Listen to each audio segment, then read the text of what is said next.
What's going on, everybody? Dogman Dan here. We're going to talk about Wukong in this video. We're going to talk about the good, the bad, the ugly, my setup. We're going to talk about some obviously ideas you could do with your setups. A little bit of this, a little bit of that, over and over. But this is going to be old school DMD style. If you've been watching me for years, you know that some of my videos can take a while, and I plan on taking a little while with this one. A 2 or 3 minute video is not going to quite cover this. If you don't want to stay and listen, that's fine. Go ahead, leave. If you want to stay and listen, you're one of my diehards, awesome. I'm sure you'll have comments, questions, as always. If you don't like it, I'm not here to please everybody. I'm here to show you how I set it up, how I play it. If you like it, great. If you don't, then, you know, whatever. There's a million different ways to put it together. A million different ways you could be right, a million different ways that you can be wrong. Oh wait, no, you can't be wrong because there's so many different ways to put it together that suits your own playstyle. So, with that said, it took me a couple days to put this together. Because at first I didn't really like it. And then I tried to figure out how I'm going to do it, and the combos, and what's good, what's bad. And I found a whole different bunch of ways that you can do this. And I tried it out 2, 3, 4, 5 different setups. What did I like most? What did I not like most? What worked good? What didn't work good? And how it fit into my style. So, a couple of things that are really good. You're going to be utilizing the number 3 a lot, Cloudwalker, which at first seems like it's the most useless thing in the world because all you can do is become invisible and move around the screen. You can't kill anything. You can't go fast. You're not able to pick up a damn thing when you're in Cloudwalker, so at first it feels like it's useless. But once you start playing around with it and you start understanding how effective it can be, how it can get you around the map in any spot around the map, anywhere, okay? Up, down, left, right, anywhere that's within the map, you can move with this, okay? When you come out of it, you're going to stun the enemies within a range, and you're going to immediately be able to take out the targets that you're at. So I'm going to say you're going to want to use this. Let's say you've got some high-end targets. You're going to use Cloudwalker. You're going to go in. You're going to get right up behind like a bombard or somebody. You're going to come out of Cloudwalker. It's going to stun him and anybody within the range of your AoE that you have set up. Boom, boom. Take him out melee. Take him out weapon. And you're done. Move along. Okay? Great for CCing. You can crowd control and get yourself out of some bad situations as well. You can utilize your syndicate weapons, your primary weapons, and your secondary weapons, okay? And the weapon effects, the AoE effects that these weapons have, will work while you are in Cloudwalker. So if you're in Cloudwalker, you're in a group, these effects are still going to pop every time the damage is taken within the group. And you're going to take out your effective radius, you're going to get your extra damage, whatever it is that comes with this, whichever syndicate weapon you're utilizing. So I've found that utilizing Wukong, all I'm going to do, for the most part, is utilize these syndicate primaries and secondaries. And it's just a combination of which one fits you both best, okay? You can change between whatever one's going to fit you best. It's probably going to utilize this one the most.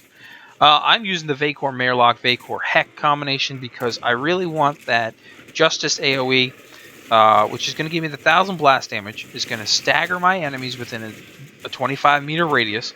Okay, you're going to take out so many people, and you're also going to get a 25% restore on your max health if your health is down, and you're going to be provided with base armor boost of 25% for 30 seconds. Wukong has a beautiful base armor at 30 of 225. So you're going to get a 25% boost off of this. You can't go wrong with using the Justice mods, the Vacor Marelock, the Vacor Heck. You can't go wrong with using any of these syndicate weapons, honestly. Now, in terms of Iron Jab, you can just bring up your strength as much as you can, and you're going to pop these guys. You're going to pop right at them, pop right at them, pop right at them. Anyone within a radius of that pop when you hit the main guy is going to be knocked down. Okay? So, again, that's a great number 1 ability. And if you're not really into too many of, let's say, pure melee, utilizing number 4 melee ability, then this is going to be good because you can utilize the number 1 and just power through these guys, get some knockdown damage, shoot them, boom, in and out. Along with Cloudwalker, you can combo it really well. 1 and 3 combo beautifully. 2 and 4 combo perfectly. Okay, a 2 and 4 combo with my setup will actually make you almost invincible, if you will. Actually, just a number 2 with my setup will make you more or less invincible. But 2 and 4 combo together, you're going to constantly be doing your melee damage, doing your extra, stuff with your melee, and you're going to be able to keep yourself alive for as long as you want, as long as you remember to keep toggling on and off your defy, which we'll talk about here in a bit. But I would suggest best weapons are your syndicate primaries and secondaries. Now, in terms of mods, okay, your number 4 ability, your Primal Fury, is going to utilize your weapon mods that are on your melee weapon. Damage mods, Berserker, Fury, range mods like Prime Reach, all those mods are going to be on there, your elemental mods.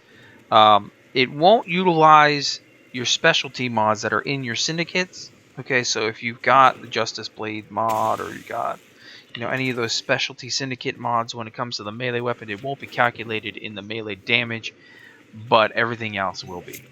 I am personally enjoying the staffs or the bows with this. My Amphis is probably my favorite setup on here. After the Amphis, I would either choose the Bow Prime or the Jat Kitty, but those are my 3 that I would choose in terms of setting up. I think the Amphis is perfect, especially with the extra AoE damage it does on the slam attack.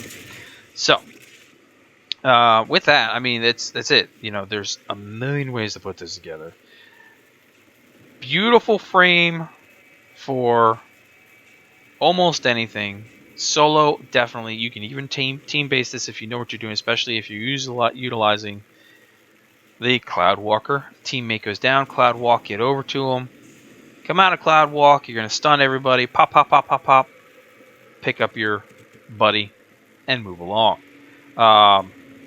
Spy missions.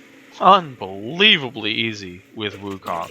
You're still listening to this. Unbelievably easy with Wukong on spy missions, especially you get into the room, boom, you go Cloud Walker.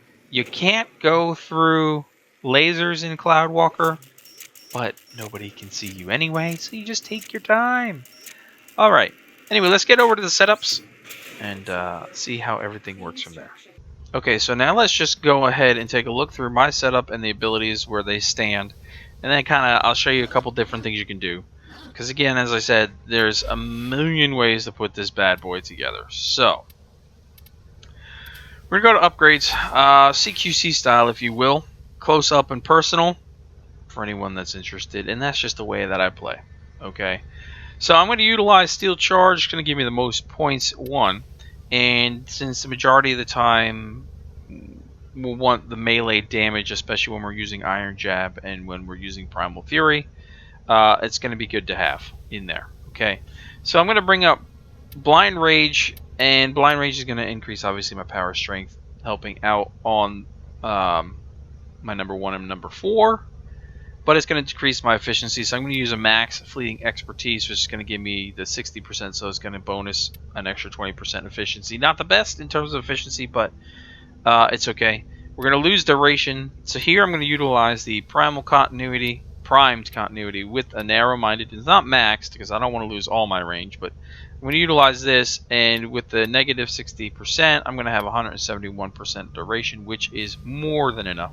Vitality is all I'm going to need, maxed vitality for my health increase. And the reason that I don't need shields is because I want to make sure I do take damage. And by taking damage, I'm going to have this rage model on here. This is going to do many different things. Obviously, as I take damage on my health, I am going to get my energy. So instead of having to have energy siphon here and losing the extra 60% melee damage, I am going to be able to get my energy gain through rage through taking damage. Now, utilizing Defy, this rage with Defy is pretty much going to keep me alive. It's not a guaranteed thing because you have to keep resetting Defy every so often. We'll talk about that in a second. But this is going to help give me my energy and keep my energy pool up most of the time. Not all the time, but most of the time. And it's going to allow me to pretty much be invincible. In terms of melee setups, because when I do use Primal Fury or when I'm using Iron Jab, I want to get the max amount out of here, so especially with the Steel Charge. Now, in terms of using Primal Fury with the melee, okay, I'm going to use Rapid Resilience, and I'm going to use Sure-Footed. Okay, so I'm going to resist knockdown by 60%. I'm also going to take 75% less status duration when I get hit with status procs. And we're going to be close quarters because we're taking out power range here. So we're taking out our AoE effect more or less on everything. You'll see that in just a second. So this is a close-up, get in personal with these guys to kick their ass. Okay. So in terms of abilities, we'll just take a quick look here. Let me show you without. Okay, so we've got 2 meters, 800 damage, 10 range, 75 multiplier percent, energy per second 5, restoration is 75%, time invulnerable of 5 seconds. Cloudwalker at max is going to use 2.5 energy per second, duration is 25 seconds, stun range is 8, damage is only 250 on Primal Fury, energy per second used 3, and a melee range bonus is 20. Now when we add in these stats, we're going to see we're taking this down to just under half, so only a 1, give or take, in terms of ability radius, and that's just a knockdown effect on the enemies that you don't hit directly. Okay, but we're taking our damage up to a 1376. You can take that even higher, as I have, but there's no need to. Power range in the meters does not change. That does not get affected by anything, so that's a standard that stays. Energy multiplier still stays here. Energy restoration starts at 75% but goes down 0.25% every time, so 50%, 25%, so forth and so on. Our energy per second is brought down to a 2.5, or a little less than 2.5, but our time invulnerable is brought up to a little over 8.5. Now, you're going to have to reset this so often to keep to 75%, and also keep in mind that this will be 75% of the health that you currently have at the time. Okay, so if you've got a max health and it gets brought down and it regenerates, it'll regenerate you to 75% of what that max health was. Next time it'll be 50%, then 25%. So you're going to want to keep remembering to reset this from time to time to be able to get your max 75% restoration. Okay, in terms of Cloudwalker, we're going to get 3.13 meters per 1 energy. Okay, and that's just awesome. With a 42, almost 43 second power duration, you can get over 60 seconds with this easily if you do it right between narrow-minded, prime continuity, and constitution. But there is no need to go that high for the most part. You're going to utilize this. We'll have more than enough time to get done what you need to do. Stun range can be brought down to 3.68 meters, but that's okay because most of the time you're going to be right up on the enemy that you want to be on when you're taking him out. And you come out of Cloudwalker, you take him down, and he is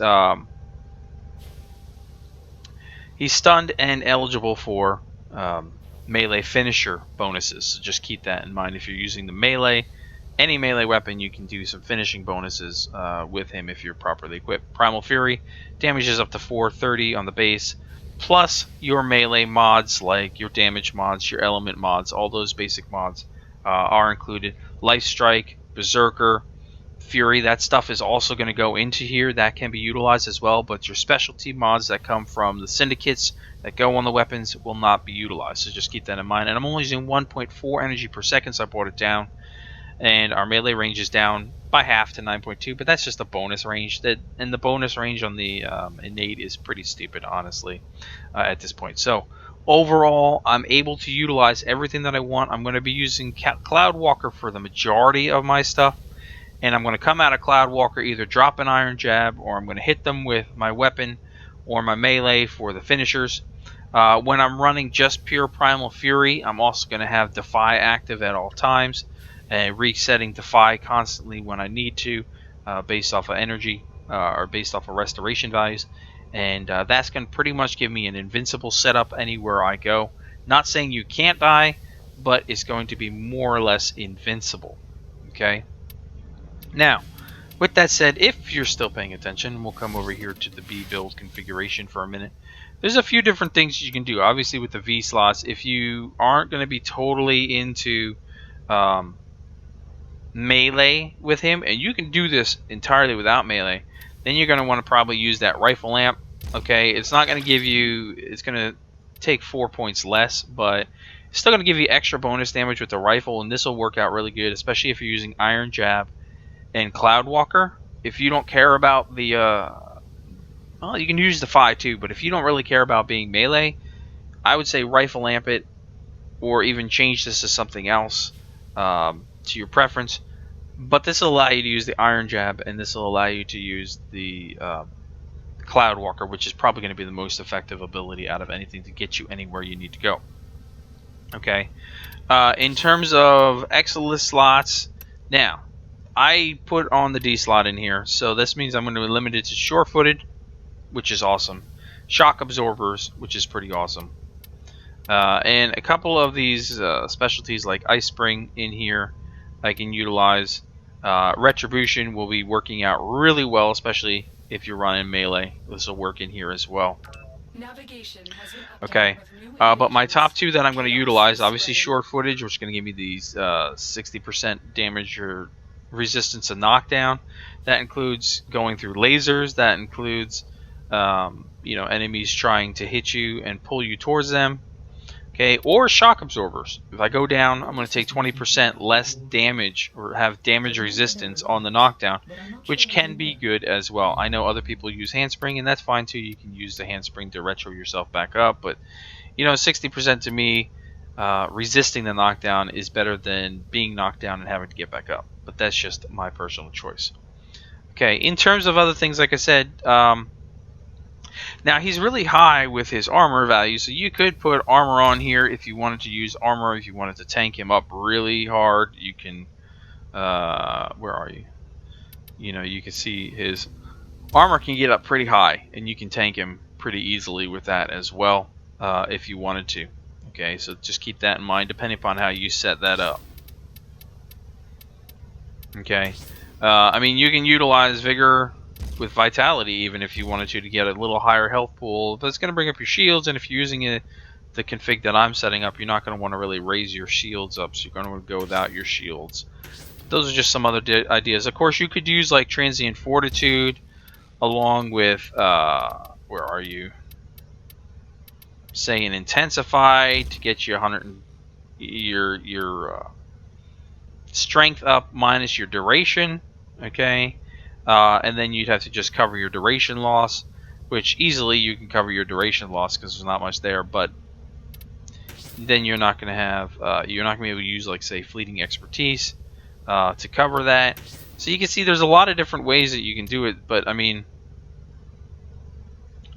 if you really wanted to get the most out of it, you'd use, say, narrow-minded, you'd use prime continuity, you could use where are we, even a constitution will give you a 259% duration, and then let's just say we're going to use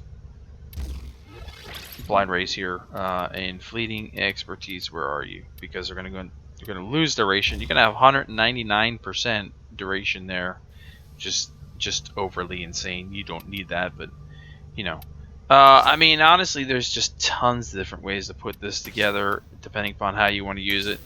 I think that the most important one to play with is going to be Cloud Walker, and Iron Jab is going to be a quick in and quick out for most people.